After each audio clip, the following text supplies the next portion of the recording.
Back shoulder join பண்ணுறதுக்கு ஒரு 1/2 inch ஸ்டிச்சிங்காக நம்ம கூட போட்டுக்கலாம். அதுலேருந்து ஒரு 1 இன்ச்சு மறுபடியும் ரெடி அளவு போட்டுடலாம்.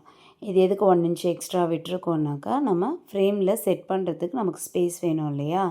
இல்லை ஒரு 2 இன்ச்சஸ் விடுறதுனாலும் நீங்கள் விட்டுக்கலாம்.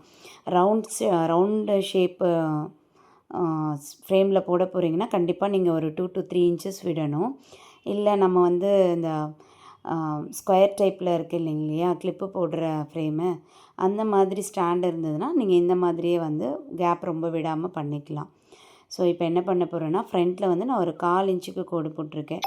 எதுக்காகன்னா, நம்ம வந்து ஹூக் பட்டி ஹை பட்டி ஸ்டிச் பண்ணுறதுக்கு எப்போவுமே என்ன பண்ணணும், ஒரு 1/4 இன்ச்சு ஒரு 1/4 இன்ச் அளவுக்கு இடம் விட்டுட்டு தான் நம்ம அதுக்கப்புறம் நெக்கு வித்தை வந்து மார்க் பண்ணணும். இப்போ நான் ஃப்ரண்ட்டில் வந்து ஹூக் வைக்க போகிறதுனால ஃப்ரண்ட்டில் 1/4 இன்ச் விட்டுருக்கேன். இல்லை எனக்கு ஃப்ரண்ட்டு க்ளோஸ்டாகவும் நான் பேக்கில் தான் வந்து ஓப்பன் வைக்க போகிறேன் அப்படின்னு சொன்னோன்னாக்கா, நம்ம என்ன பண்ணணும், இங்கே விட்ட 1/4 இன்ச்சு பேக்கில் விடணும். பேக்கில் விட்டுட்டு அதுக்கப்புறமா தான் நம்ம அந்த நெக்கு வித்தே மார்க் பண்ணணும். 2.5 இல்லை 3 இன்ச்சஸையும் நம்ம என்ன பண்ணுவோன்னா அதுக்கப்புறமா தான் மார்க் பண்ணுவோம். ஸோ இப்போ என்ன பண்ணியிருக்கோம், நமக்கு ஃப்ரண்ட் ஹூக் தான் வைக்க போகிறோம்.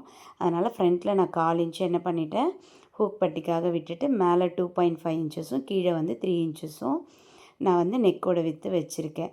இது வந்து சின்ன பசங்க அப்படின்றதுனால நான் என்னென்னா நெக்கோட லென்த்து வந்து ஒரு 5.5 தான் வச்சுருக்கேன். நீங்கள் வந்து கொஞ்சம் ஹைட்டாக இருக்கவங்களுக்கு இல்லை கொஞ்சம் ஃபேட்டாக இருக்கிறவங்களுக்குன்னும் போது ஒரு 6.5லேருந்து 7 இன்ச்சஸ் வரலாம் நீங்கள் தாராளமாக வைக்கலாம். கரெக்டாகவே இருக்கும்.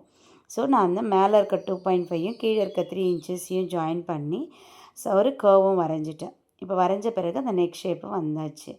இப்போ அகைன் பேக்கில் என்ன பண்ண போகிறோன்னா, ஒரு சைடு தான் நம்ம நெக்கோட பேட்டர்ன் வரைஞ்சிருந்தோம்.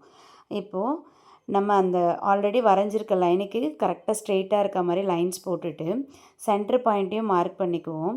அதிலேருந்து 2.5 இன்ச்சஸும் கீழே 3 இன்ச்சஸையுமே மார்க் பண்ணிக்கலாம். நெக்கோட வித்தை ஜாயின் பண்ணிவிட்டு இந்த எட்ஜஸில் என்ன பண்ண போகிறோம்னா, கார்னரில் நமக்கு அந்த யூ ஷேப் கரெக்டாக வர்றதுக்காக ஒரு 3/4 இன்ச்சு இல்லைனா 1 இன்ச் மாதிரி என்ன பண்ணுவோம், நம்ம அளவு எடுத்துக்கலாம். இந்த மாதிரி எடுக்கும்போது அந்த பக்கமும் இந்த பக்கமும் ஒரே அளவாக வைக்கும் போது நமக்கு அந்த மார்க்கிங் பண்ணுறதுல வந்து கொஞ்சம் ஈஸியாக இருக்கும். ஷேப் வந்து மாறாது, சேம் ஒரே மாதிரியாக இருக்கும்.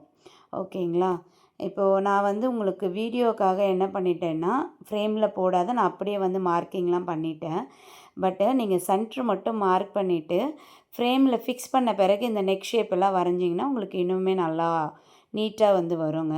அப்படி இல்லை நீங்கள் கீழே மார்க் பண்ணிட்டீங்க, ஃப்ரேமில் போட போகிறோம் அப்படின்னு சொன்னாக்கா, நமக்கு வந்து அந்த அளவு சேஞ்சஸ் ஆகாமல் கரெக்டாக அட்ஜஸ்ட் பண்ணி நம்ம வைக்கணும். கோணம்